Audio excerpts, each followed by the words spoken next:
All right, you guys ready to get started? Come on. I need a little bit more enthusiasm.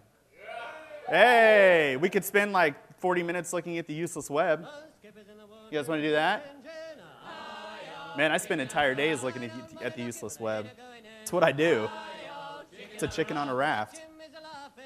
Sweet. Oh my gosh. Somebody owns that domain and renews it every year. All right, let's do this.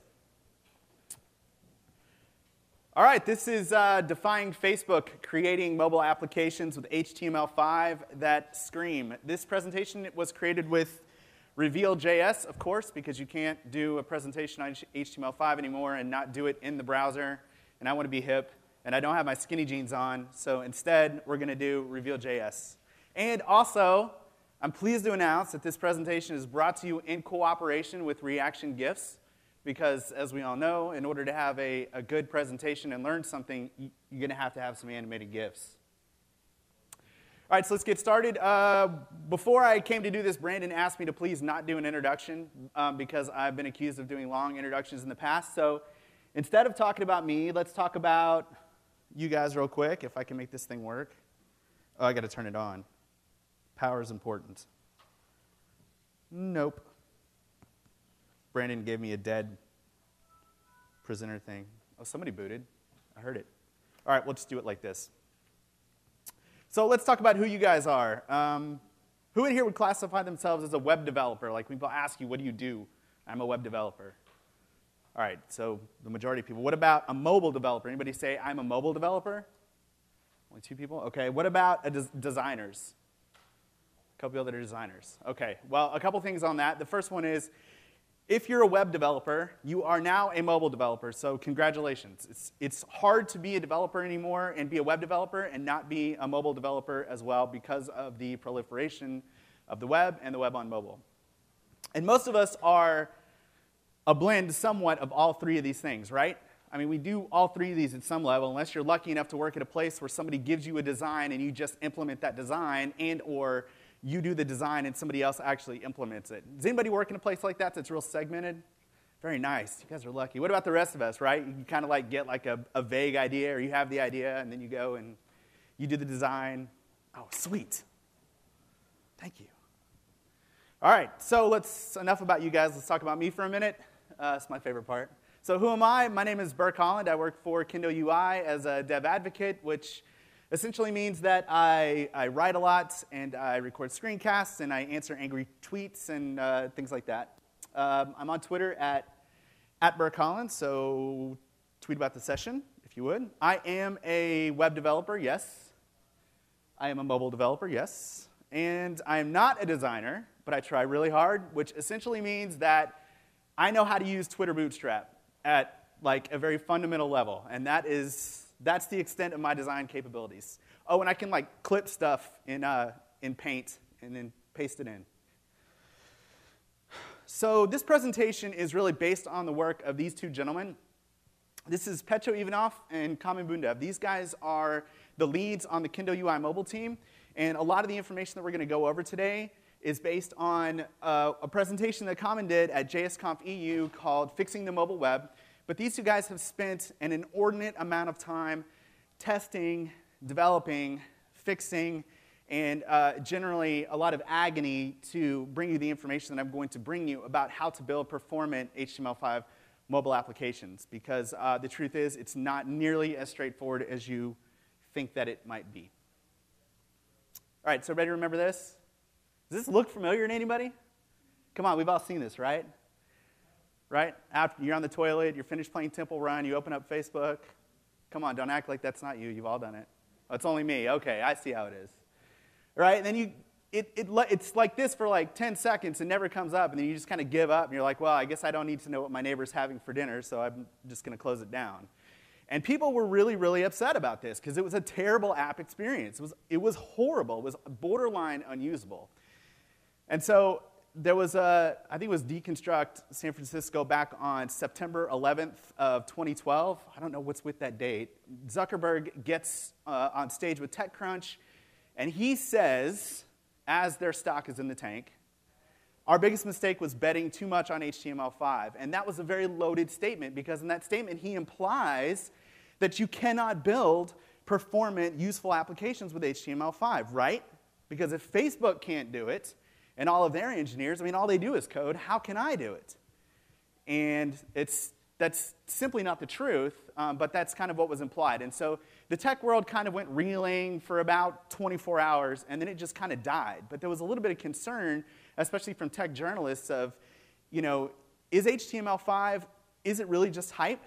Because if Facebook can't do it, then how are the rest of us supposed to be able to do it?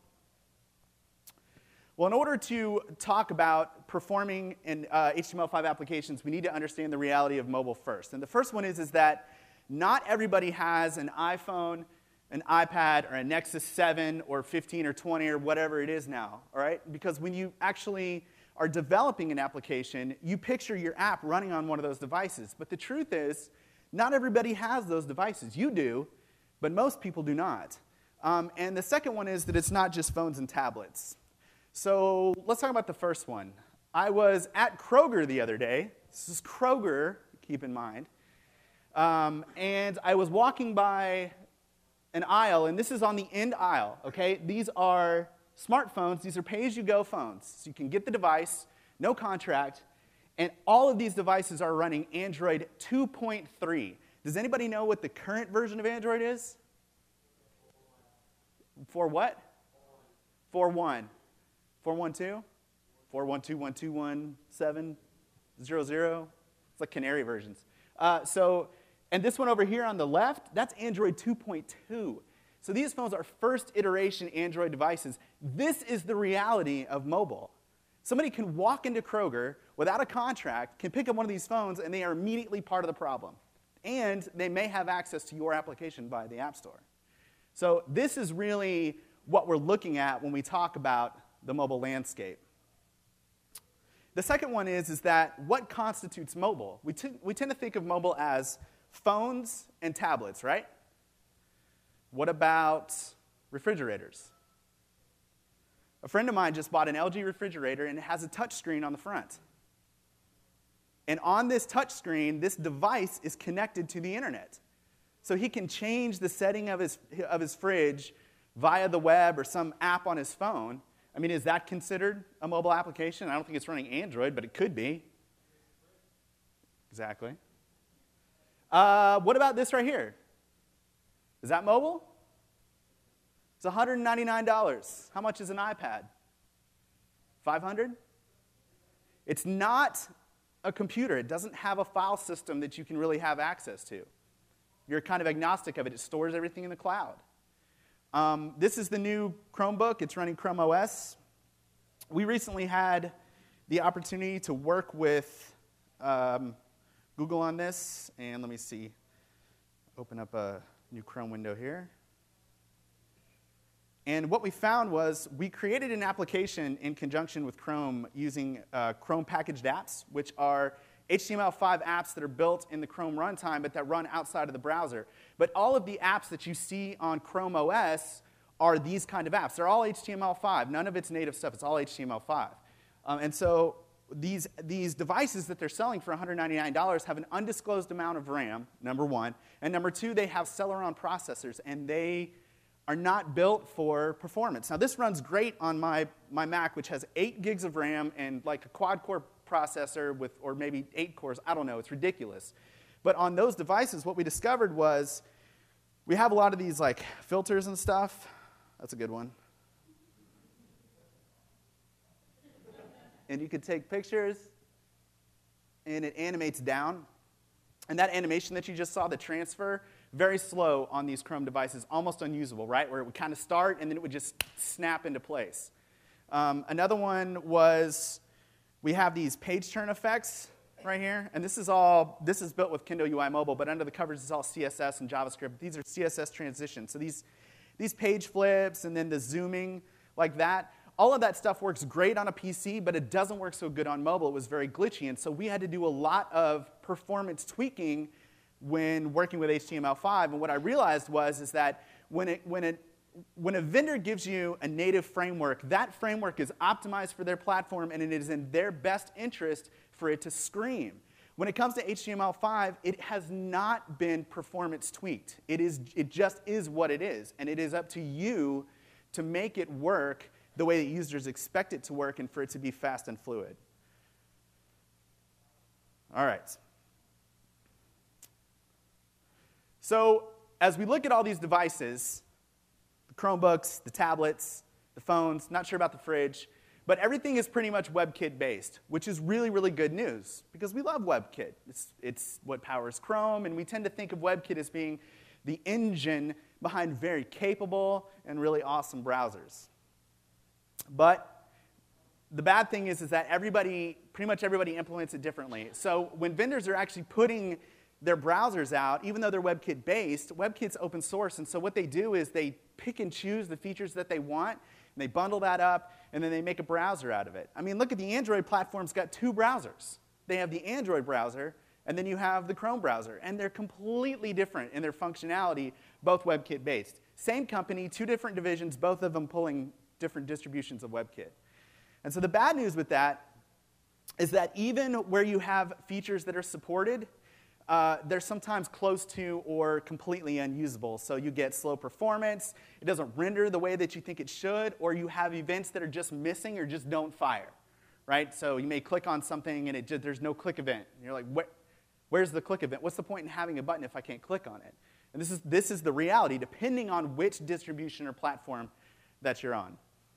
You also have things like freezing and crashing. I love the crashes on mobile devices now, right, where the app just like closes and it's just kind of, hey, just try it again.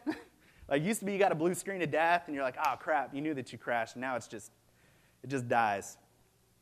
So the first tip that I want to give you is that when you're in doubt and you're getting bad performance, you need to accelerate something, the first thing that you should try is to do a translate Z on the item. So what this is going to do is this is going to actually trigger the graphics processing unit to kick in and process this animation for you, which is what you want. You don't want the browser doing it. And it may seem like that's really easy. That's all I got to do, right? Like I could apply Translate Z and be done with it. I can do that. Simple. Problem solved. Well, not actually, because nothing, of course, is that easy. Sometimes you get worse performance out of this. You might not actually trigger the hardware acceleration. You may leave artifacts on the screen, so little pixels here and there, and parts of the UI that don't re-render correctly. It breaks all the form elements in Android altogether, and it doesn't work at all on Android 2. So all those phones that we saw in Kroger, not going to be able to use the Translate Z. An example of this is if you are implementing an application and you want to do some fancy scrolling. And we say fancy, we usually mean kinetic, right? Thanks to Apple, now you can't just scroll. Now it has to scroll as if there's gravity or it has some physics attached, and it has to bounce when you get to the top.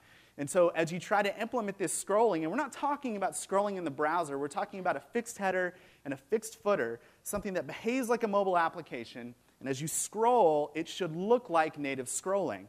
So you slam Translate Z on your list, and you let the GPU take over. And what you get out the other side is, number one, it's slower than it was before you applied the Translate Z, even though the GPU is now kicked in and is doing all the processing for you. You can actually see it being redrawn as you scroll, or it's flickering and jumping around. So your application ends up looking more like this and less like a smooth scrolling application that you wanted to, that's awesome, that you were trying to make. So what's just happened is that you have hit the max texture size. Now, what the max texture size is that every GPU has a maximum or max texture size. So the texture is the item that you're trying to animate. And what the GPU will do is when you hit that max texture size, it's going to split your item up into smaller textures. It's going to animate the smaller ones, and then it's going to reassemble everything. And this makes the GPU work harder, and the performance gets worse, and it gets a lot flakier. And this is especially true on high-resolution devices. So the iPad 3, you would think, would be really, really easy to develop for, and you wouldn't have performance problems. But this problem appears a lot on the iPad 3 because the resolution is ridiculous. What is it? It's like 200 and something DPI as opposed to a PC, which is like 72. So these high-resolution displays are causing this max texture problem just all over the place. They look great, but there are performance implications that go along with that. So the fix for this is to mind the size of your items. And so if you apply translate z to each item in the list instead of to the list itself, then the GPU doesn't have to split the textures into smaller textures, and your performance looks a lot better, and your app is amazing. However, the vendors are onto us and the fact that we've figured out how to game the system. Okay? So at this point, what we're really doing is we're trying to take advantage of the device by making the device work harder to make our apps look better. But the vendors aren't really on our side in that regard. And so what they've done is that they have gone and they have restricted the list of CSS properties that will actually trigger the GPU. And now this is true. And so, yeah, so after you've built your application, this is kind of, I wasn't even sure if this GIF belonged in here, but it was so awesome. I'm like, I'll just work it in. You guys want to watch it one more time? So awesome. So this is how you feel. Now that you've implemented your app, iOS 6 comes along and it doesn't work anymore. And this is true for the Galaxy S3 as well. And so what you have to do for these two devices is that you have to apply to trigger the hardware acceleration, you need a 1 millisecond or less transition to the transformed element. So it's starting to sound a little bit hacky. Yeah. So, but do not trigger the transition, or as my friend Common says, there will be dragons. All sorts of bad things will happen to your application. Let's talk about something else besides just speed. We've talked about how to trigger the GPU, how to trick the device into giving us more of its power. We've talked about max texture size. But performance is not just about speed. It's the quirky things that don't work in your app that are really going to irritate, frustrate, and make people angry. It's when they click on things and they don't work, or the browser just isn't behaving like they think that it should. Those things to the user, it's all part of the user experience. They don't distinguish between the fact, they don't care that you're using the GPU, they just want everything to work like it should, and they want it to be smooth and seamless. So let's talk about HTML5 forms. They're kind of a big deal. People know them. If you haven't heard of HTML5 forms, this is the concept that your inputs in your form elements, that you can specify types, these new types that we have, and the mobile device will handle that appropriately and give the user the right input to fill out the form. So let's look at a quick example of this. Let me pull up my iOS simulator here. There we go. And my Android simulator is all blue. That is awesome. So what I want to do here is let's just create some simple form elements. Let me put this here and get rid of my HTML. And we'll just create a simple form element here and have a look at what it looks like in iOS and then on Android. iOS does a pretty good job. So if I create a form element here, and inside, we'll just leave the action blank, and inside, say, I put an input, and the type is, let's just say, a text. Now, what this is going to do is give you, of course, just a plain text box. And there it is right there. And when you click on it, you get a text box, and then you get this, on iOS, you get this screen and this Go button, which actually submits the form if the form has an action.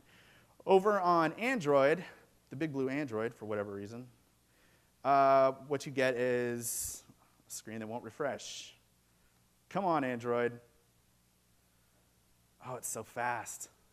This is 2.3 running in a simulator, and it is painful. What Android actually does is it gives you the same text box. So right now we're on even footing. But if we come back here and we say the type is search, all right? So we want to say that this is actually a search box. If we look at the simulator, what we get over here is we now have this rounded text box. And when you click inside, you get a keyboard, and the button now says search. Right? So it's a very good experience for our users and virtually no overhead for us to implement this. Over here on Android, any guess what's going to happen? Let's see. Yeah. Come on, Android. This is terrible. Anybody have an Android 2.3 device? There we go. If so, there's a support group for you. You and SharePoint people. All right, so this is it, and this is true for any of the input types on places where form elements are not supported. email, search, date. And so on iOS, if you had like a date type, this is really nice. You can get a date time picker, and you get the little wheel down here. Sweet. Over here, I'm not even going to refresh the page because we all know what's going to happen. Jack squat, which means your user can come in here and type peanut butter for their birth date. Right? That's not very helpful. So what are your options here? Well, really, what you can do is you can use external libraries, number one, a third-party helper, or you can fall back to plain text and validate. Because you don't want to have to be able to tell people that peanut butter is not a valid birth date. Please put in a valid birth date, right? I don't know that that's necessarily good user experience to just have butt-naked form fields that people can fill out whichever way they want, and then you go back and try to make them figure out which ones they need to fix. I'm going to stop using that because all my transitions are messed up. Let's talk about labels for a second. The Oatmeal released a cartoon recently where he talked about making a better shopping cart. And in this cartoon, he said, don't make me have to be an expletive-deleted Marine Scout sniper to sharpshoot the tiny little box. Now, what he's talking about is when you go and you have a checkbox on a form, if you have a label, and the label has a for attribute, and the for attribute is directed to the ID of the checkbox, somebody can click on the form, and it will set the focus to the input. And that's not true just for checkboxes, but also for inputs as well. And especially true on mobile devices where your screen real estate is really restricted, so you want to be able to allow people to click on the label to get access to the input. In iOS, up until 6, this was broken. This did not work at all. So while you think iOS is a safe haven, it isn't necessarily. Now, fortunately for iOS users, iOS 6 comes out, and then in 4.5 minutes later, everybody's been upgraded to iOS 6. But as of version 5, you actually had to put an empty event on the label or on the container. So you just put on click. That's it. And then it would go ahead and trigger the checkbox. The good news is that this works on Android without a problem. History API and SPA. This is important for mobile because usually when you're building a mobile application, it's going to have a lot of SPA-like capabilities because mobile applications don't refresh. And that may be a phone gap application. It may be an application that's running on the web, but when delivered, looks native or behaves native. And the bad news is that the History API was incomplete on iOS 4, so it kind of worked, but it kind of didn't. It works great on Android 2.3, but it's busted on Android 3 and 4, which is awesome. So for people that were creating single-page applications, it worked, and then here's a new, better version of Android. Oh, and the History API is completely broken. Still on? Good. Yeah. So what you want to do here is you want to use hashes instead. Hashes are tried and true, and they work pretty good most of the time, except for on Android 4, where the History API works, hashes work, but the URL bar does not update. The contents will update, but the address bar will not. So as long as you're fine with that, this still works. Let's talk for a minute about how browsers actually handle CSS that is applied by JavaScript, because this has performance implications. The way that this works is if you have an element, say you select an element with jQuery, and you set its CSS, and you set its color to salmon at some point in time. I don't know why you would do that, but maybe you would. What actually happens is that is not applied right away. What the browser does is it waits for an arbitrary or predetermined amount of time, and then it chunks these properties that you've added, and it applies them all at the same time. Now, the browser has no problem on the desktop, has no problem with this. It can do this. But on mobile, that's not the case. What happens is that you apply the CSS property, and you maybe also have a transition on that element, and what happens is everything gets applied at the same time, and you have a flicker or a flash of content, but the animation is not applied, which is not awesome. That's not what you want. You want to be able to transition your CSS and have everything be graceful and smooth, and when things are popping into place and your animations are just getting ignored, it's kind of annoying, and that's why that's happening. So the fix for that, what you want to do is you want to request the element's computed style and then apply the style. And if you do that, you will trick the browser into applying the style immediately instead of chunking the styles and applying them all at the same time. So Good, we've got a couple minutes because I want to show you guys a few things here. In conclusion, as an old manager that I had used to say, you don't know what you don't know. And he used to say it just like that. And this is true. So it's performance in web and mobile is all about knowing the quirks, knowing what works and knowing what doesn't work, and knowing the pitfalls. And so if I could recommend, if you're building an application, be informed and don't go alone. There's tons of frameworks out there to help you build performant mobile applications where people have already invested a lot of time into this. There are things like Kendo UI Mobile. There's jQuery Mobile. I'm not as familiar with the performance there, but they've done a lot of tweaking there as well. There's Sencha. There's Dojo. There's a lot of tools out there where people have already implemented a lot of these things before you behind the scenes so that you don't have to do it. So let's take a look at some actual code and a quick example of what that looks like. I'm going to kill that. I've never felt so good as just now when I killed that Android simulator. All right. So what we have here is our simple form from before. And what I want to do is I'm going to create a simple mobile application. And I'm going to be using Kendo UI Mobile. But again, this could be jQuery Mobile, could be Dojo, could be the framework of your choice. But if you're coming to Hacky Hour tonight, everybody's getting a free copy of Kendo. So this could be relevant to you. Is everybody going to be there? Yes? Yes, yay, it's going to be fun. All right. That guy back in the corner is going to be there. Thank you very much. All right, so let's go ahead and create just kind of a scaffold, a simple mobile application here. So you may want to have one, and it's just a home page. And inside that home page, you may have a header, like a nav bar, and inside of that, we'll add a nav bar. Just creating some HTML here, and this is our sample app. And then in the JavaScript, we'll go ahead and we'll turn this into an application like this. All right, so we save that, refresh, and what we get is this is our sample application. So now that we have an application, we can start adding things to it. So let's take a look at the example of the list view and the kinetic scrolling. So to do that, I'm going to add a list view here. Let me make sure I do it in the right place outside of the header. So I'm going to create a list view. And we'll just say this is a list of things.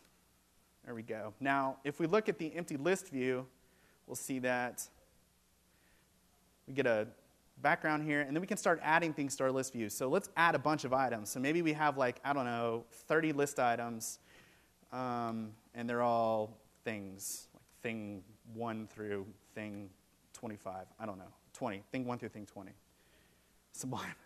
Sorry, buddy. And let's refresh that and have a look at this list view. All right, so this gives us a list view. Now, here's the kinetic scrolling that we were talking about, right? So you scroll, and it kind of slows down. And when you go to the top, there's that bounce. Now, I'm not talking about the bounce that you get that Safari will give you. This is a bounce that's occurring inside of an HTML element that is between a fixed header and a fixed footer. And so the work has already been done for you behind the scenes to make sure that Translate Z is being applied to your list items and that your scrolling is smooth and that it looks native. So, thank you very much. My name is Burke Holland. I hope that everybody does go to Hacky Hour so that we can hang out, talk about HTML5 and mobile later. I know Rob's got an open session. What time's your open session? Right after this. Perfect. Where we're going to talk more about the mobile web and building mobile apps with HTML5. But thank you for your time. Were there any questions? That's a great question. So the question was, is there a resource where somebody has like centrally listed out what works and what doesn't? No, not that I'm aware of. I think it's called Stack Overflow, and you just you just kind of search and cross your fingers. Unfortunately, no, a lot of this stuff is just kind of strewn all over the web. But if you Google any one of these items, you'll find like 25 different horror stories about people. But no. Other than can I use, which is a great way to figure out like the thing that I'm about to use, is that going to be supported on the platform that I'm targeting? Another question? Right here? Pretty much anything. So the question was, the Translate Z, is that only for list items, or can you use it for other stuff? Yeah. You can use Translate Z anywhere. Use it all over the place. Put it on everything. Just Translate Z all the things. Any others?